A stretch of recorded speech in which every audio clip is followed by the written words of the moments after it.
Michael Jackson ఎప్పుడైతే black గా ఉన్న పర్సన్ వైట్ గా అయ్యారన్నప్పటి నుంచి స్కిన్ వైట్నింగ్ మీద బ్రైట్నింగ్ మీద చాలా ఆశలు హోప్స్ పెంచేసుకున్నారు. ఈ సామాన్య ప్రజలకి స్కిన్ బ్రైట్నింగ్ వైట్నింగ్ అనేది ఎంతవరకు కరెక్ట్ అంటారు? ఫేర్ స్కిన్ ఉంటే మనం బాగుంటాము అని వాళ్ళు అనుకోవడం, ప్లస్ ఈ సెలబ్రిటీస్ ని స్క్రీన్ పైన చూసి మన స్కిన్ కూడా అలా అయితే బాగుంటది అనుకోవడం, ఇలా డిఫరెంట్ కేటగిరీస్ ఉన్నారు. బట్ రియల్ ఫ్యాక్ట్ ఏంటి అంటే, నేను సమంత గారిని చూశాను. అంటే ఏమాయి చేసావు మూవీలో కొంచెం తను డస్కీ స్కిన్ ఉండడం వల్ల చాలా మందికి నచ్చింది, కానీ ఇప్పుడు తను చాలా ఫేర్ అయిపోయింది. అసలు ఇప్పుడు అందరూ కామన్ పీపుల్ అది చూడరు కదా. ఇప్పుడు ఏదో క్రీమ్ రాసుకుంటున్నారు, తెల్లగా అయిపోతున్నారు, లేదంటే ఇంజెక్షన్స్ చేసుకుంటున్నారు, ఫెయిర్ అవుతున్నారు అనుకుంటారు.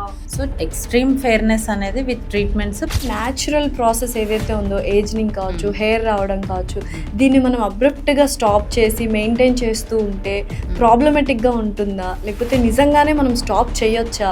ఒక టైం వరకే మేనేజ్ చేయగలరు. ఎప్పుడైతే మనకు కొల్లాజన్ చాలా ఎఫెక్టివ్గా ఉంటుందో దాన్ని మనం ఏం చేసినా కూడా, ఎంత ఖర్చు పెట్టినా కూడా ఆపలేం. డర్మటాలజిస్ట్ అనగానే నాకు ఒక్కటే మైండ్లో వచ్చింది ఏంటంటే, అసలు ఈ సోషల్ మీడియాలో ఒక వారే జరుగుతుంది. ఫేక్ క్లినిక్స్ అని, ఫేక్ డాక్టర్స్ అని, వాళ్ళని వీళ్ళు తిట్టుకోవడం, వీళ్ళని వాళ్ళు తిట్టుకోవడం, మధ్యలో విక్టిమ్స్ అనుకుంటూ క్లయింట్స్ రావడం.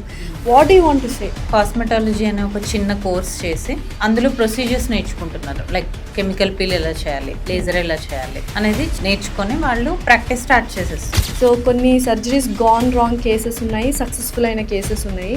గాన్ రాంగ్ చాలా వరకు మనము ఆయిషా టాకీ అని చూడొచ్చు. ఇంకా అసలు సక్సెస్ఫుల్ అంటే Janhvi Kapoor is a live example. And Allu Arjun గారు కావచ్చు, రామ్ చరణ్ గారు కావచ్చు, దుల్కర్ సల్మాన్ గారు కావచ్చు, వీళ్ళందరూ సక్సెస్ఫుల్ అయింది. ఎందుకు రాంగ్ అయింది అంటారు?